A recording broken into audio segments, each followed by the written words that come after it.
Right, this video is for chapter 6.4, section 6.4. We're going to be transforming functions again for the millionth time this year. This time, obviously, we're going to be transforming piecewise functions, since that's what we've been working with recently.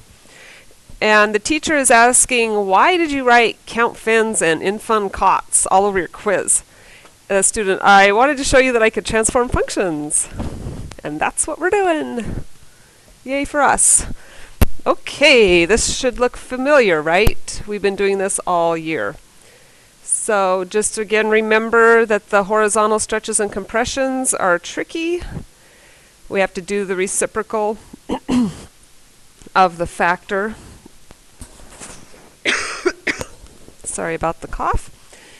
And everything else should look pretty familiar to you. So you can always, of course, look this up in the book if you need to see it again. Now, because we are working with piecewise functions, we're also possibly going to have to transform not only the function, but the x intervals. But the only time we're going to transform the x intervals is if we're doing horizontal translations, if we're moving back and forth. Because if you move up or down, it's not going to change where the pieces come together. Like,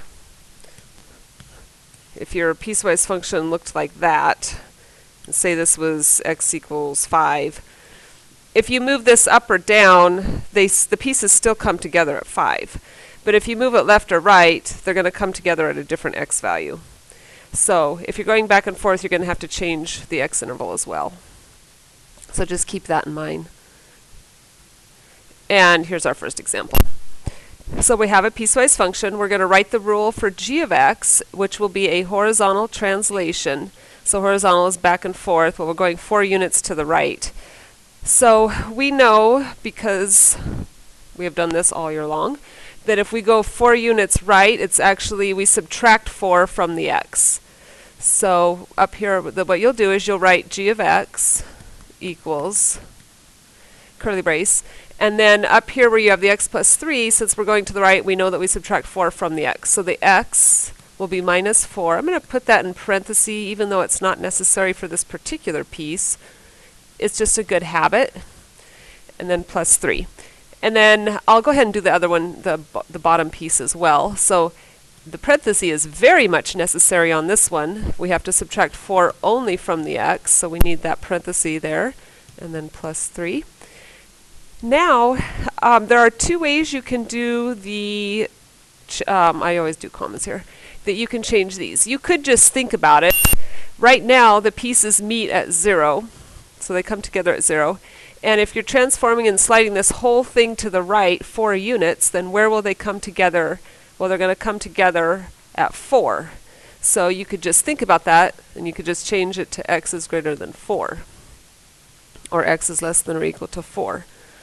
The way that, another way to do it that I think our book uses is, because we subtract 4 from x, you could come up here and you could say x minus 4 is greater than 0. And then notice when you solve that, you'll get x is greater than 4, which is what we have right here. And then on the bottom, you could rewrite this x as x minus 4 is less than or equal to 0, and you add the 4 across, and you get x is less than or equal to 4, which is what we got right here. So those are a couple different ways you can think about that one. And we don't have to graph it, so that's all we have to do. Here's one for you to try on your own. Oh, we better do this one together. It's a horizontal stretch. Those are tricky. So we're going to write a rule for g. And if you're stretching it horizontally, we know that we have to multiply the x by the reciprocal of the factor. So we're going to be multiplying the x by 1/2.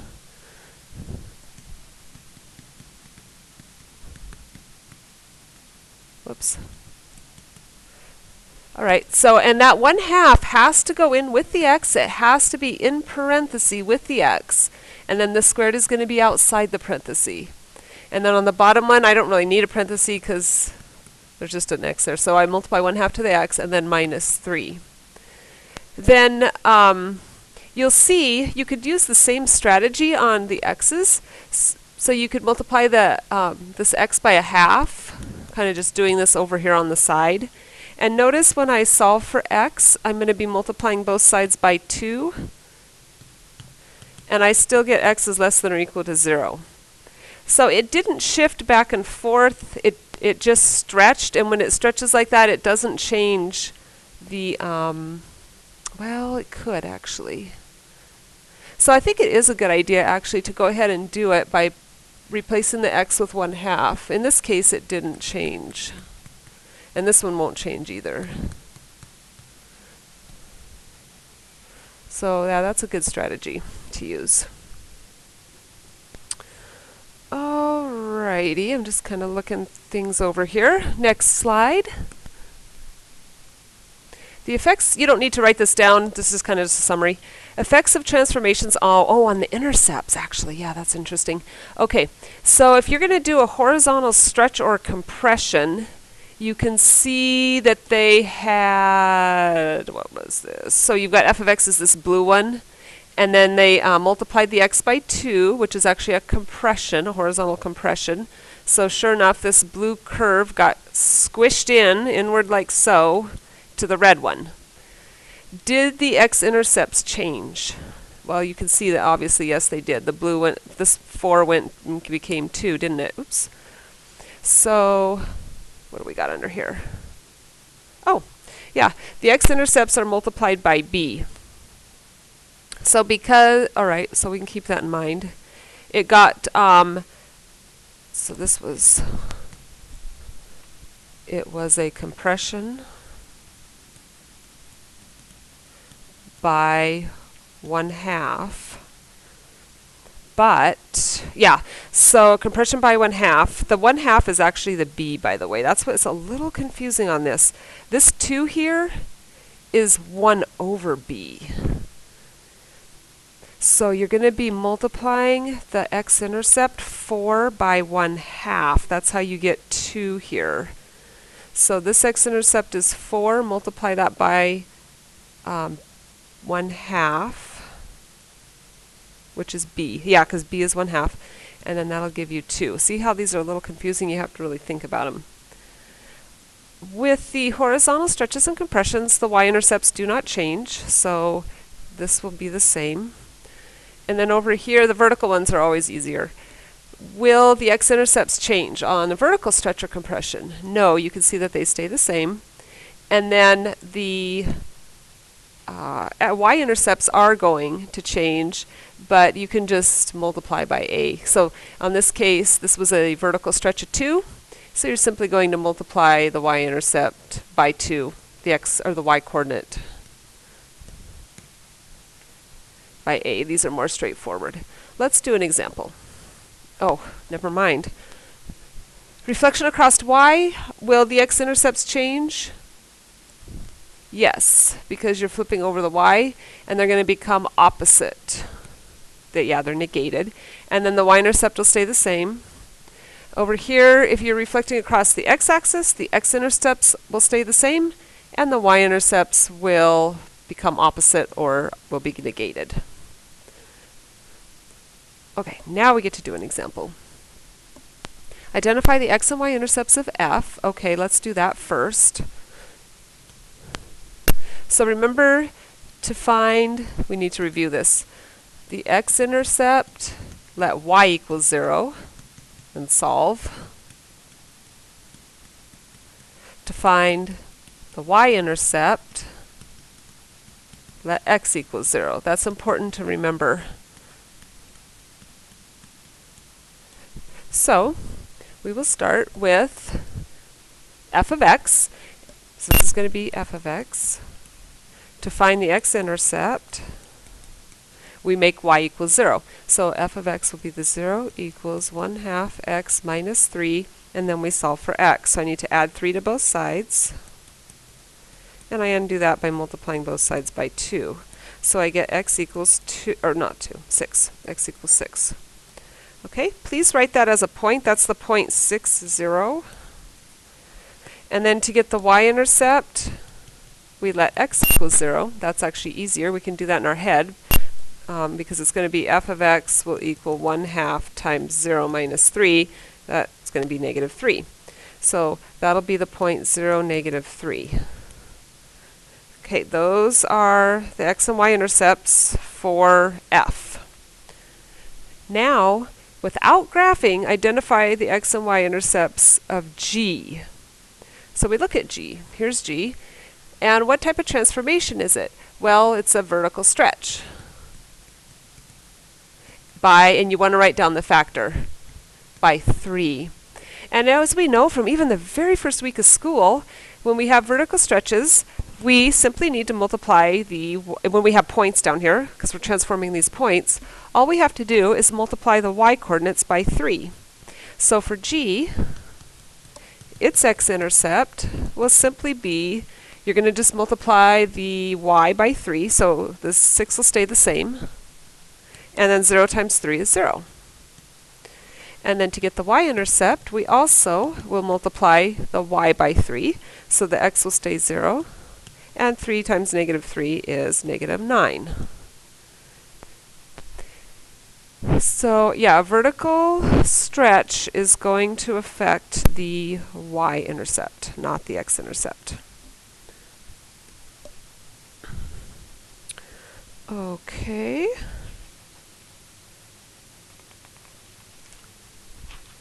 Next, I'm just kind of checking my notes here, making sure all is looking well. Identify the x and y intercepts of f, and then identify the x and y. This one we better do because look at that 2x. This is a horizontal, and those are always tricky, aren't they? What type of transformation is it? With the 2 out in front there, it's going to be a horizontal compression by a factor of 1/2. So it's important. That's the b value, by the way, for those of you that like to think about it that way. Okay, let's find the x and y intercepts for f. And just to save your time, I'll maybe do it a little faster. So we're going to let y equals 0. I'm going to factor the right. I'm going kind of fast here. Set those equal to 0. We're going to get x equals plus or minus 2. So our x-intercepts are going to be 2, 0, and negative 2, 0. Then for the y-intercept, we let x equals 0. When this is a big fat 0, you get negative 4. So that's the point negative 4, 0. Okay. Then for g of x, because it's a horizontal compression, we're only going to be multiplying the x's by whatever the b value is, which is 1/2. So the first one, these x's, the 2 and the negative 2, we're going to multiply each of those by 1/2. So 1/2 of 2 is 1. 1/2 of negative 2 is negative 1. Oh, I need to label those. Those are my x-intercepts. And then my y-intercept, I'm again going to be multiplying the x by 1/2, but oh, I wrote this wrong. Look at me. That does wrong. 0, negative 4. Okay. I love how in math you can catch your mistakes a lot of times. Because I know the y-intercept doesn't change. Multiplying the x by 1/2, I'm going to still have 0 and then negative 4. Alrighty.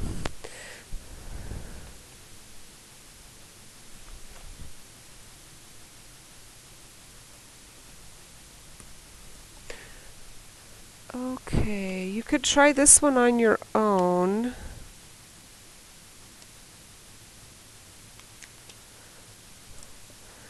I'm going to go back and look at something. Okay, just a sec. I had to look at that for a minute. This one, I'll just give the answers because to save time. So for f of x, the x-intercepts, I hope I have this thing written down. Yeah, the x-intercept is negative 6, 0. The y-intercept is going to be 0, 4. I can see that just by looking. And then on this one, because this is a reflection across the x. When you reflect over the x, the y changes sign. So for G, the y's will both change sign. The x will stay the same. So the x-intercept will still be negative 6, 0. And this one, you are changing the y, so this will become 0, negative 4. So that's what you should have gotten for that one. Oh, another on your own. Okay, again, you can stop this and try it on your own. I'm just going to give you the answers. This one's pretty straightforward anyway. Y-intercept is going to be 0, negative 9. Here, this is f. I don't know why I did the y first. Anyway, it's 0, negative 9. I guess I'm switching the order on you. X-intercept, when you set that equal in the factor, you get plus or minus 3. So 3, 0, negative 3, 0. And this is a vertical compression. So you're going to be multiplying the y's by a third. So I can do this almost as fast as I can copy them. So that's 0, negative 3. And then you're only multiplying the y's by a third, so the x-intercepts are going to stay the same, aren't they? So that's what you should have gotten on that one. Oh, why did I put that? Oh, I put this in here just to give you some extra practice. Maybe what I'll do too is do this one in class, if I think of it. Tell you what I'll do. I'll give the answers here and I'll explain it in class. I'm just copying these straight out of my notes. So this is x-intercept, y-intercept. This is for f. What kind of transformation is this? It's a horizontal compression. So the x's are going to change by a fourth. So I lost track of where I was in my notes. Okay. 1, 0. You're multiplying 1/4 to each of these, to the x's, and then this will stay the same. So that's just some additional practice because those are so tricky. Okay, finally, example 3. So this is a new idea. We're given f and we're given g, and it says graph g. Oh, yeah, we could do this a couple ways too. We'll do it by hand and then we'll do it on the calculator. All right, I was just thinking. So f of x, we'll graph this by hand. You can see it's a quadratic. We know our transformations. We know it's negative out front, so it's reflected over the x-axis. It's also up 6. So what I'm going to do, so it's a parabola, and I'm going to, so originally I'll just do all the steps. So originally, here I'll do the original one real light. 1, 1, negative 1, over 2, up 4. Back 2, up 4. So there's x squared, the parent. Then I'm going to, in step 1, I'm going to reflect it over. I'm going to work my way. Oh, yeah, I think I'll work my way across. That's an excellent way to do this. So I got the parent. We're going to negate it, which means we're going to reflect it over the x-axis. So move all these, reflect all these points. Okay, so there's the next one. Then I have a vertical stretch of 2/3. So what that means is that what I'll do is I'll make a little table, and I'm going to call this h of x. And then I'm going to call the new, like the, I'll make it, how about g? We'll do g of it. Oh, I can't do g yet, because that's the final one. We'll just make it, how about m of x? I just have to make up a variable. Okay. So this is if you totally have to do this by hand with transformations.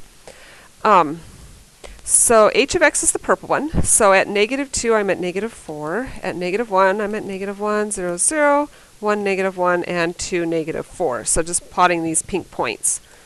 And then m of x, let's do it in this light blue color. M of x is going to be the 2/3 times the h of x.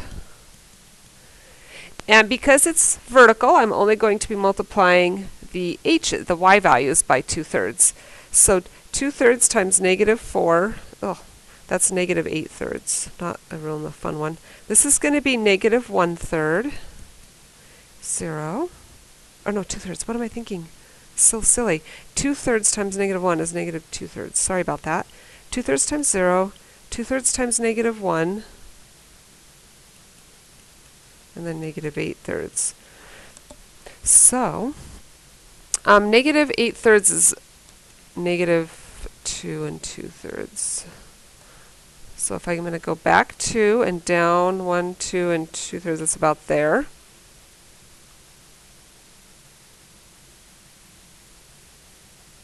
Wow. This is an involved problem. Okay, anyway. Back 1, down 2/3, 0, 0, and I know by symmetry these are going to be there. Okay, so there's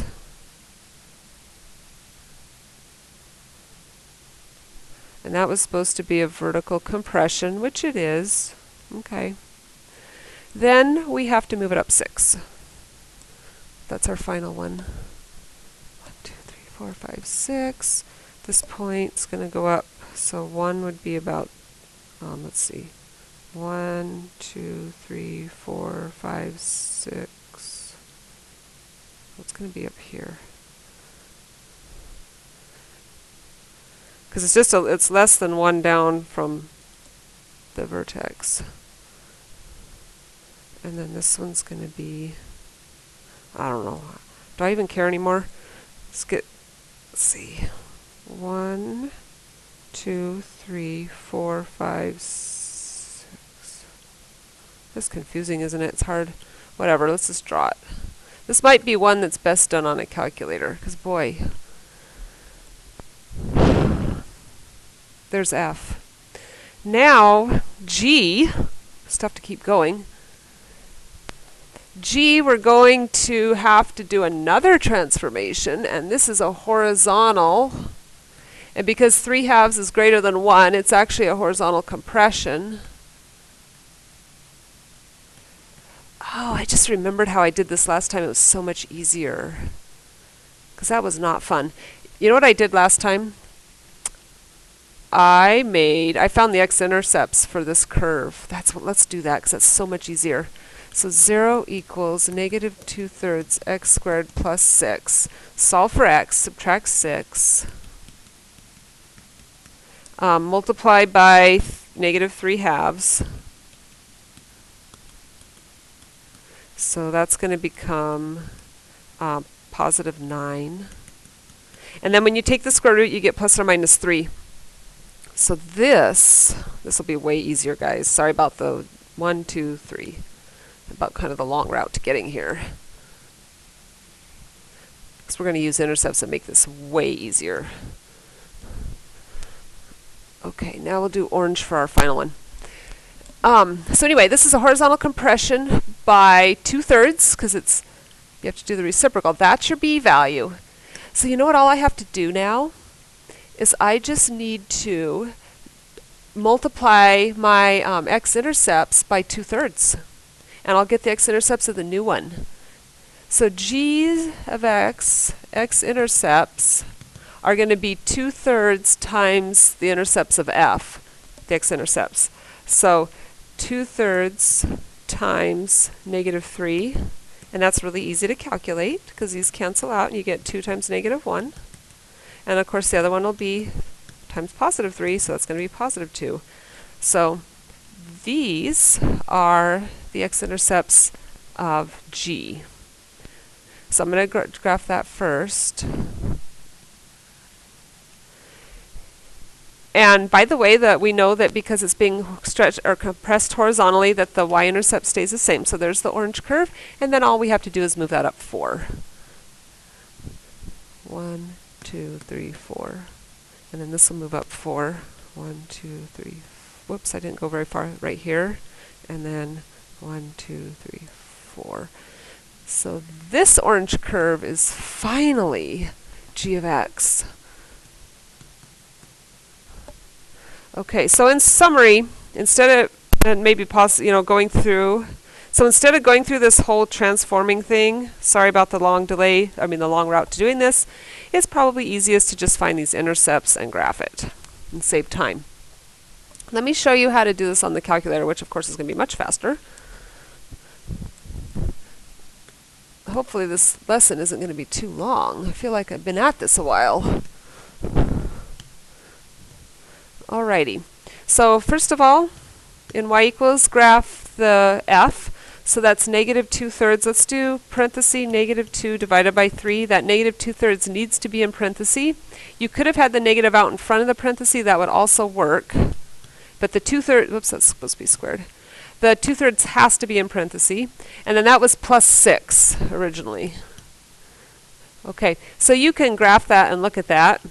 That's this dark purple curve here, and you can see sure enough the intercepts are 3 and -3.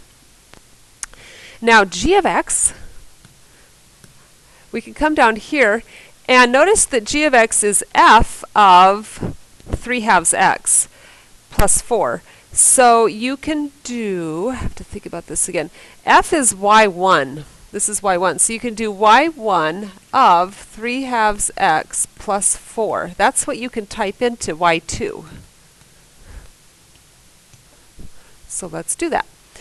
We know that y1 is in vars, y vars, function y1, parenthesis, 3 oh, here, you know what you have to do? That 3/2 has to be in parentheses. So to circumvent that, let's just write 3/2 as 1.5. Then you don't have to worry about a parenthesis.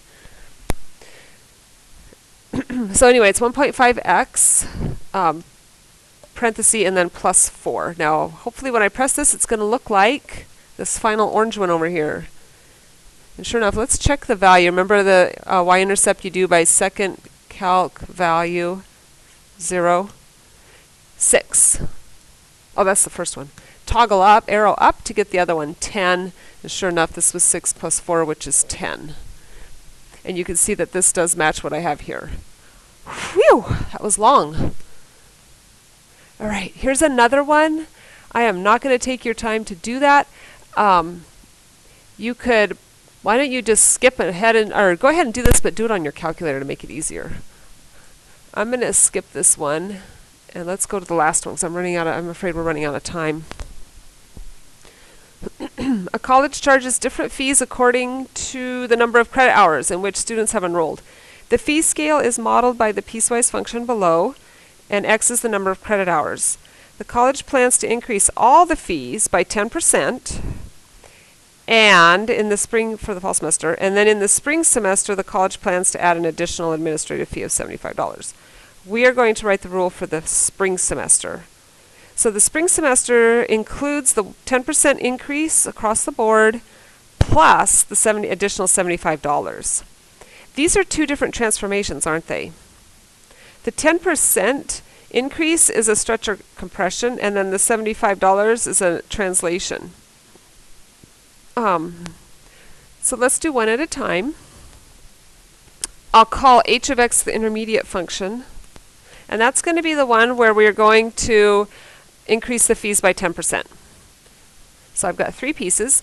If I want to increase something by 10%, what do I do? Well, I need to multiply it by 1.1. Anytime you need to increase something by 10%, you multiply it by 1.1, and that'll give you the new value. So that means I'm going to be multiplying every single one of these functions by 1.1, the entire function. Okay, that's what it means. Make sure you have parentheses around the whole thing. So if I do 110, it's faster if I just do this on my own calculator instead of the board's calculator. I'm going to just do 1.1 times 110, and that's 121x. And I am multiplying, I'm multiplying the whole function, so this is a vertical transformation that will not affect these, so I don't have to worry about rewriting those. They stay the same. Okay, and then 1.1 times 1320, whoops, I hit the wrong buttons, I have to retype it in. 1320 is 1452. There's no x on that one. This is that. Notice they've chosen to do the equal to's. I mean, there's different, people have different opinions on how they want to write these. On this one, I'm going to be distributing the 1.1. So 1.1 times 150 is 165. Then the x minus 18 carries along there. And then 1.1 times 1320 is 1452. And that's if x is greater than 18. So that's the first transformation. Then the second transformation is we're going to be adding a fee of $75 to each one of these. So that is a vertical stretch, or not stretch, a vertical translation by 75. You know what? I could probably, well, I'll just do a g of x one. Why not? We'll squish it in. We'll just do it a little smaller here. Just right smaller. So I'm going to be adding 75 to the 121x. And when I do a vertical stretch, a vertical translation, it does not affect the x's, so I don't have to worry about changing those. Now on this one, I'm going to be adding 75 to this, so that I do need to combine like terms. So 1452 plus 75 is 1527. And that's from 12 to 18. And then on this last one, I'll be adding the 75 to this last number here. So the 165 times x minus 18 can stay. And then I'm going to do 1452. Oh, I already did that, didn't I? Well, whatever. 1527. And that's x is greater than 18. Now, if you want, you can distribute the 165 and then combine and simplify it a little bit. Just out of curiosity, I'm going to see if the book did it. They left it the way I did as well. Okay, well, that one wasn't so bad. The hardest one was graphing that f of x on that other problem. Well, we're done. Great. We'll see you in class.